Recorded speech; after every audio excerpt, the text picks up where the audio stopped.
Let's talk for a minute about what you do to relax, because it's a tricky problem if you are really interested in working hard, as almost everyone is. You know, my dog, nothing to do, she sleeps. She's good with that. A lot of animals are very good about that. Horses stand around doing nothing for a great many hours of the day. Cats sleep almost all the time. So what's interesting to me is how we've evolved all these different things we do with intensity that apparently take a lot less energy, or maybe a different energy than we're used to, and often make us frustrated. For instance, but we do them, and we pay a lot of money to do them, like golf, for instance. I've tried that, and it didn't work. But you're trying very hard to do something that I think really doesn't take a lot of mental energy.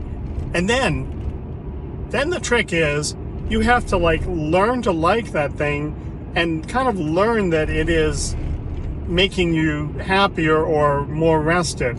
And that's tricky too, because you're going into the thing exhausted because you worked too hard, and you didn't just plan a vacation because you knew you were going to need it, you were going to be tired. You did it because you were falling apart sometimes, a lot of the time.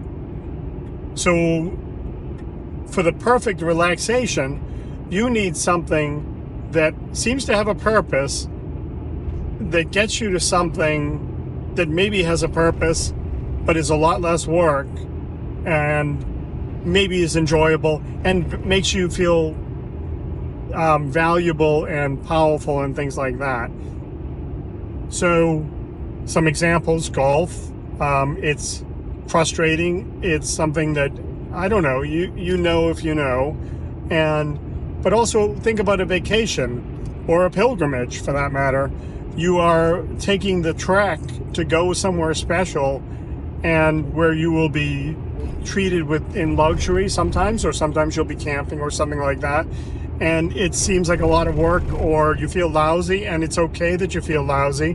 You're crammed on the plane, you're waiting at the airport. But the truth is, maybe you feel lousy because you're tired and you're recovering, and you feel lousy because your mind is making you feel lousy, so you'll stop working so hard, you just shut down, and then you get to the place and then it's wonderful. That's a good example of something that works as a way of vacationing, except for the environmental cost, of course, of flying all over the place. It's why it's so much better than a staycation. And you remember that it's fun, and then you want to do it again, and you look forward to it, and that's all really good.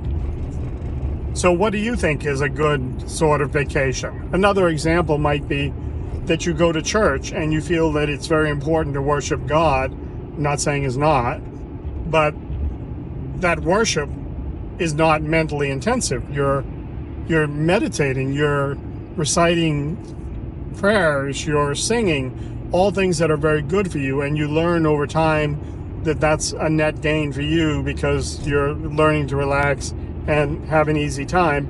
And often you're forced to do that, or you're forced to take the day off.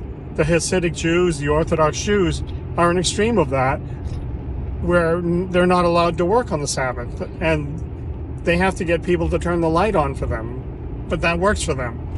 So what do you think? What's an example for you of finding your way to relax and get away from the stress that we feel quite strongly? Leave a note, tell me what you think.